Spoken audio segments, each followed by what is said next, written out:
With the onset of Russia's full-scale aggression against Ukraine, relations between Tokyo and Moscow began to deteriorate sharply. Japan joined the sanctions against the Kremlin and refused part of Russian raw materials. It also recognized Russia as the main security threat in Europe, but Japan has not yet transferred lethal weapons to Ukraine. The country has a pacifist constitution that prohibits any participation in wars. In December 2023, Japanese authorities lifted the arms export ban in order to send a batch of Patriot air defense missiles to the United States. The media reported that Tokyo would replenish its reserves of missiles for the United States so that they, in turn, could transfer anti-aircraft projectiles to Ukraine. In Japan, they understand that Ukraine is a kind of role model. If Russia manages to occupy Ukraine and gain a foothold, and the world community accepts this, then the domino principle will happen. China will seize Taiwan, and Taiwan is an ideal springboard for an attack on Japan. Therefore, Japan sees a direct threat to its own territories. Konstantin Yevteev, expert in Japan studies, in a comment to the publication Sibir Reali.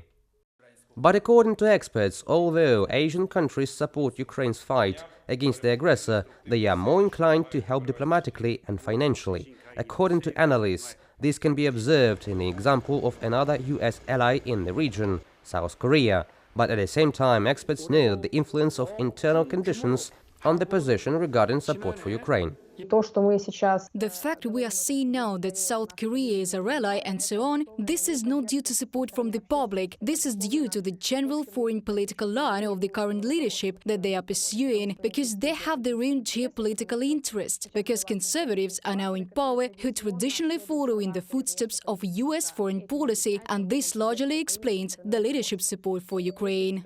In addition to supporting Ukraine, South Korea is also fighting Russian influence in the region. Seoul, together with Washington, found a group that is designed to prevent the supply of Russian oil to North Korea. Experts say its position as a rogue country with nuclear weapons is forcing states in the region to look for new approaches to dialogue with it.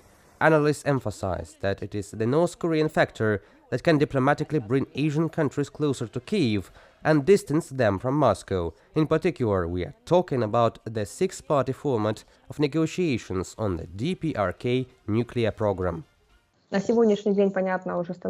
Today it is already becoming clear that Russia's participation in this multilateral dialogue is absolutely meaningless. Therefore, it will be necessary to come up with some new format. By the way, it is quite possible for Ukraine to participate in that, because Ukraine is a country that firstly can offer political and diplomatic support to its main allies, and secondly, this is a country that has every right to participate in this kind of dialogue, because Ukraine has experience in confronting a country with the nuclear weapons.